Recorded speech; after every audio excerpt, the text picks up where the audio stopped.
Gracias. Gracias, Daniela, por la invitación.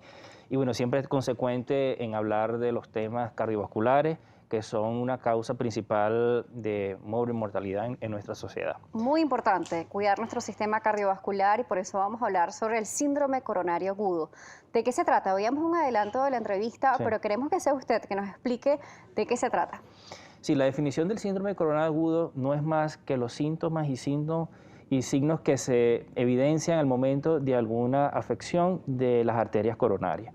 Cuando hablamos de las arterias coronarias, estamos hablando que anatómicamente existen tres arterias principales en el corazón. La función de las arterias en el corazón es llevar sangre y oxígeno al músculo cardíaco. Si estas arterias sufren algún tipo de obstrucción, algún tipo de daño, va a disminuir el aporte de oxígeno y el aporte de sangre al músculo cardíaco y esto va a originar un síntoma cardinal que se llama angina de pecho.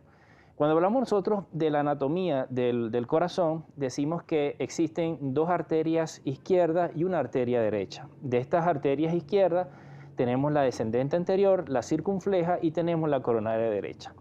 Existe una enfermedad que se llama arteriosclerosis. La arteriosclerosis es conocida que desde el inicio del ser humano, desde el inicio de que nosotros nacemos, se forman lo que se llaman las estrías grasas. Las estrías grasas no es más que esas goticas de lípidos, de grasa, que se van introduciendo en la pared de la arteria. La arteria consta de una capa endotelial, una capa muscular y una adventicia. En estas capas se van depositando los niveles, o en este caso el LDL, que es el colesterol que nosotros conocemos como el colesterol malo. Este colesterol malo, al acumularse dentro de las arterias, se van formando un sinfín de procesos bien complejos que terminan obstruyendo estas arterias. Por eso que voy hablando desde la anatomía hasta la función de estas arterias para poder entender de dónde nace y cómo se forma,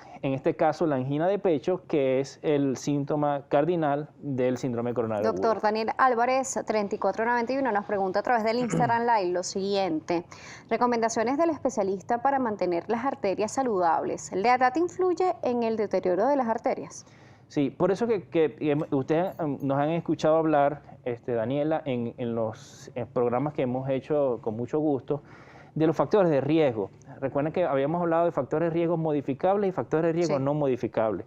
Cuando hablamos de los factores no modificables, en este caso tenemos la edad, tenemos el género, si es hombre, si es mujer. Sabemos que en el hombre los síndromes coronarios agudos son mucho más frecuentes que en las mujeres. Sin embargo, también hemos hablado en un programa que quedó muy bien sobre la diferencia entre el corazón del hombre y la mujer.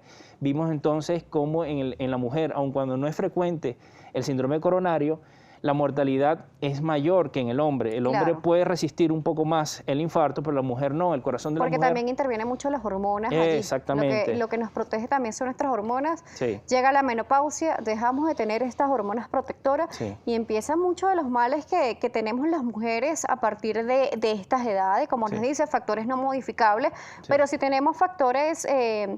los no modificables, mejor dicho, si tenemos factores modificables, si tenemos un mejor estilo de vida, comemos sano y cuidamos también mucho de los valores que están también presentes en sangre, colesterol, triglicéridos, todos esos agentes que nos dicen, hey, algo está mal allí en tu sangre, tus arterias pueden estar sufriendo, ¿no? Perfecto, por eso que, y volviendo a la pregunta de nuestro amigo, cuando nosotros hablamos qué hacer para evitar que lo que yo explicaba, de que estas gotitas de lípidos introduzcan dentro de la arteria y produzcan una obstrucción de la arteria, primero, obviamente, mantener niveles de colesterol y de triglicéridos bajos, porque al mantener ese colesterol malo, que es el LDL, es el que se va a introducir en esta capa. Cuando nosotros hablamos de la dieta, cuando hablamos del ejercicio, cuando hablamos de algunos aspectos a modificar, es para evitar de que estos niveles reduzcan y las probabilidades que tengamos nosotros de sufrir un síndrome coronario agudo disminuyan en proporción. Nos dice que en las mujeres es más fuerte, mucho más fuerte, pero en los hombres es mucho más frecuente. Sí. Cuando nos habla sobre el corazón del hombre, y lo hemos hablado en algunas oportunidades, de la diferencia entre la estructura del hombre y la mujer, más allá también del tamaño, Sí. el del hombre es un poco más grande, el de la mujer un poco Sí. más pequeño, ¿qué otras características hacen de que el corazón del hombre sea más resistente, más allá de las hormonas, y además por qué resisten más este tipo de ataques al corazón?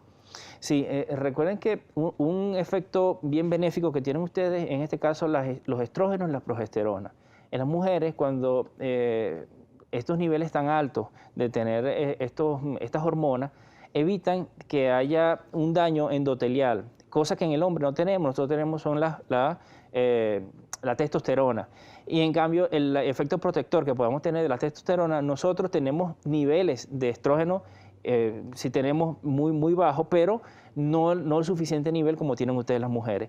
Esto hace de que el endotelio, que es la capa que recubre todas las arterias, sea más susceptible a tener efectos, digamos, adversos desde el punto de vista de obstrucción y tener entonces infartos más agudos. Por acá nos dicen, en cuanto a la alimentación, ¿qué recomienda?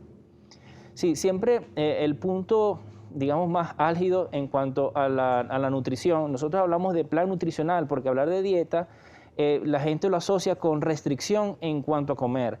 Y nosotros no hablamos de una restricción en la comida, sino que hablamos de un manejo adecuado de la ingesta calórica, de la ingesta de carbohidratos, de la ingesta de grasas y la ingesta de azúcares. Y que también lo han visto ustedes en programas anteriores del sodio, porque sabemos entonces que si tenemos un alto contenido de carbohidratos que se transforman en glucosa, y esta glucosa al final termina en glicerol y termina provocando niveles elevados de triglicéridos. Cuando hablamos de grasa, hablamos entonces de estos lípidos, de esta grasa que a muchos les gusta, que si el cochino, que son, porque recuerdan ustedes y hablar, muy probablemente en otro programa lo vamos a conversar sobre la grasa. No toda la grasa es mala, sino la cantidad de que ustedes van a consumir de grasa. Claro, y además nos habla, por ejemplo, del cerdo, del cochino, nos hablan muchas personas de que es carne magra, pero también tiene partes del cochino que son un poco más grasosas, y además la convertimos en el chicharrón, que es la parte que freímos. Entonces depende de la parte que nos comemos, cómo no las comemos, se va a hacer buena o no tan buena. Absolutamente de acuerdo. Y que dependiendo de la cantidad, Daniela, que nosotros también, porque mucha gente basa su comida o basa su alimentación en lo que son grasas saturadas. ¿Qué les quiero decir?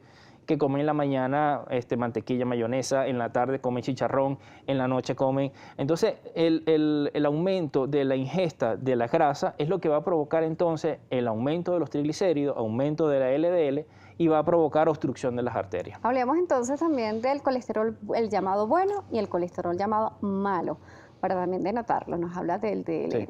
Sí, cuando nosotros hablamos, hay dos grandes diferencias. Cuando hablamos del colesterol malo, hablamos del LDL, que el LDL es una molécula de grasa, para que me puedan entender ahí en casa, es una molécula muy pequeñita, muy densa, que tiene la particularidad que ella puede penetrar directamente a la célula del endotelio de las arterias.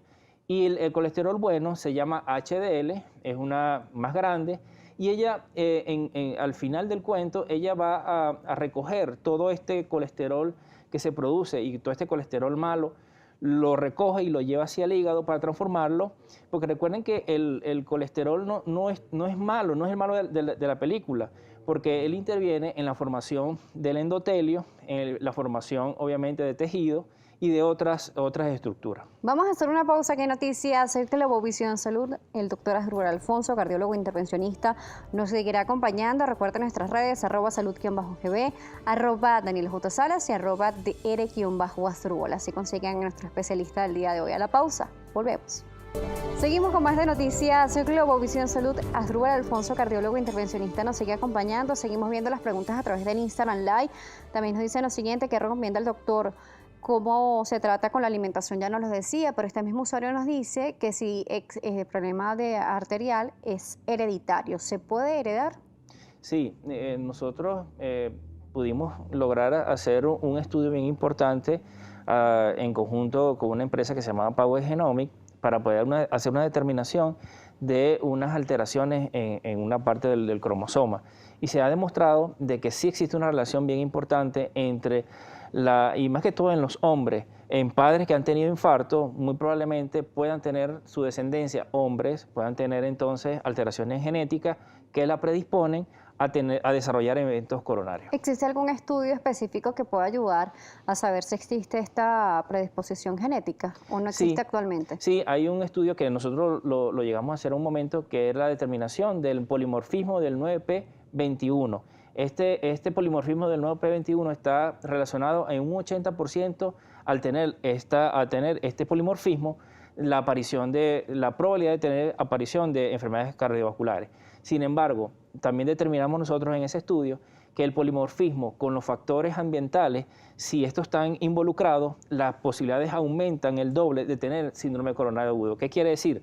Yo tengo el polimorfismo del 9p21 y en este momento yo fumo, soy obeso, no hago ejercicio, consumo grandes cantidades de grasa, entonces tengo el polimorfismo, tengo los factores de riesgo, esto se une y las probabilidades son altas de tener. ¿Cómo se diagnostica el síndrome coronario agudo? Sí, todavía existe un estudio muy bueno que se llama electrocardiograma. ¿Cómo vamos a hacer esto? El paciente y la idea, Daniela, de poder llevar el día de hoy esta charla para que lo puedan ver todos nuestros televidentes, es poder no retrasar el diagnóstico del síndrome coronario agudo. Sabemos que estamos en la casa, pero si tenemos algún paciente o alguna persona en casa que tiene un dolor, sea de la mandíbula hacia el ombligo, y que tenga factores de riesgo, no debe retrasar acudir a la emergencia o a su cardiólogo de confianza. ¿Por qué? Porque hay un estudio muy básico que podemos hacer en el consultorio, en la emergencia, que se llama electrocardiograma. Cuando nosotros hacemos el electrocardiograma, nosotros podemos determinar si existen alteraciones en las ondas del corazón que nos sugieran de que pueda haber un síndrome coronario, que pueda ser o sin elevación del ST o con elevación del ST. Si nosotros tenemos alta sospecha y este paciente es un paciente de alto riesgo, hacemos unas determinaciones en sangre que se llaman enzimas cardíacas. Estas enzimas cardíacas, o como nosotros llamamos biomarcadores de necrosis miocárdica, pueden ser o CKMB o las troponinas. Si nosotros tenemos un electrocardiograma y tenemos unas troponinas positivas, el diagnóstico es certero. El diagnóstico es un síndrome coronario agudo y este paciente debe ser tratado por el cardiólogo de forma inmediata. El electro es un estudio bastante sencillo. Vamos a explicar un poco cómo se realiza y si es necesario algún tipo de preparación previa. Sí, el electrocardiograma es un estudio que no duele, es un estudio que se puede hacer en el consultorio, se puede hacer en la emergencia. Básicamente es colocar unos electrodos, en el tórax del paciente y en las extremidades. Esto va a registrar los impulsos eléctricos. Recuerden que el corazón, aparte que es un órgano que es muscular, él utiliza mucha electricidad y va a evidenciarse o se va a transcribir en ese electrodo los potenciales eléctricos. Este potencial eléctrico va a ser llevado hasta una computadora que lo va a traducir en estos impulsos eléctricos. Eso se va a hacer una impresión y este electrocardiograma lo va a ser discutido por el médico internista o el cardiólogo en este momento. Una vez determinado de que este paciente sufre de síndrome coronario agudo, ¿cómo es el abordaje, el tratamiento? ¿Qué debe cambiar en su estilo de vida y además cómo se va a tratar médicamente? Ok, cuando ya nosotros determinamos por el electro y por las enzimas cardíacas de que estamos ante un síndrome coronario, ya la pregunta es saber si es con elevación del ST o sin elevación del ST. Esto es algo un poco más complicado, pero básicamente lo que nos va a decir a nosotros, Daniela, es si tenemos que correr, hacer un cateterismo cardíaco o podemos tener la oportunidad de colocar tratamiento médico, en este caso, que consta de antiagregantes, anticoagulantes, mejorar la presión arterial, colocar beta bloqueante y colocar algunos medicamentos para calmar la ansiedad de los pacientes. ¿Quiénes son candidatos al cateterismo? Ok, los pacientes que tienen elevación del ST, ¿qué quiere decir?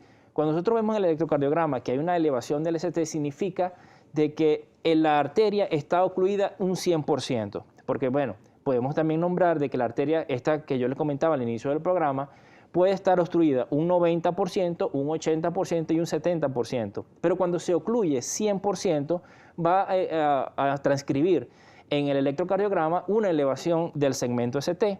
Este paciente que tiene obstrucción completa de la arteria coronaria, amerita obviamente abrir esa arteria porque estamos dejando sin flujo coronario, sin flujo arterial al músculo cardíaco. Esto produce mucho dolor y al final produce muerte del tejido. Entonces, hay que correr, hay que llevar al cardiólogo intervencionista para que él pueda, a través de un cateterismo, llegar a la arteria y a través de un procedimiento que se llama angioplastia coronaria, colocar un stent para reaperturar nuevamente el flujo de sangre en esa arteria. Se va a liberar la arteria, pero ¿qué pasa con lo que lo está obstruyendo?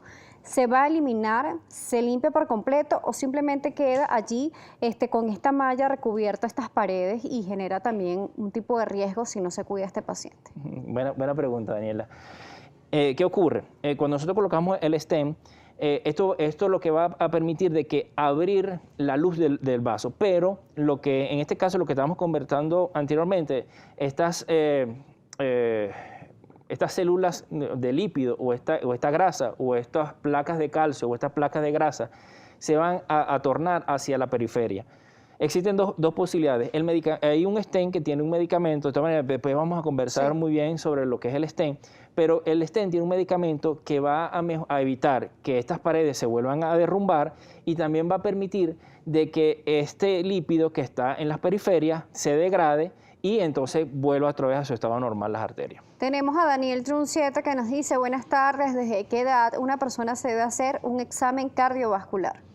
Bueno, también lo hemos conversado en otros programas, pero es bueno, a mí siempre me gusta poderlo siempre hablar. Pacientes o personas, por lo menos hombres mayores de 50 años que tengan factores de riesgo, debe acudir al cardiólogo. Mujeres mayor a 55 años con factores de riesgo, debe consultar al cardiólogo. Y ahorita que estamos en pandemia, también pacientes que han tenido, y ese es otro programa también que podemos conversar, pacientes que han estado post-COVID, que tienen algunas manifestaciones clínicas. Recuerden ustedes que el post-COVID pueden presentar taquicardia o problemas de arritmia, problemas de pericardio, problemas de miocarditis. Entonces, si usted tiene algún síntoma característico post-COVID, debe acudir al cardiólogo para que él pueda hacer todos los estudios pertinentes. Doctor, ¿cómo lo pueden contactar? Bueno, estamos tanto en Twitter como en Instagram, dr-asdrúbal, ahí estamos contestando todas sus preguntas. Gracias por acompañarnos el día de hoy. Gracias a ti por siempre estar tan amable y hablar de problemas cardiovasculares. Síndrome coronario agudo, el tema del día de hoy. Gracias a ustedes por la sintonía. Recuerden nuestras redes sociales, @salud_gb, @DanielaJSalas, @dr-asdrúbal, la cuenta de nuestro especialista. Será hasta una próxima oportunidad.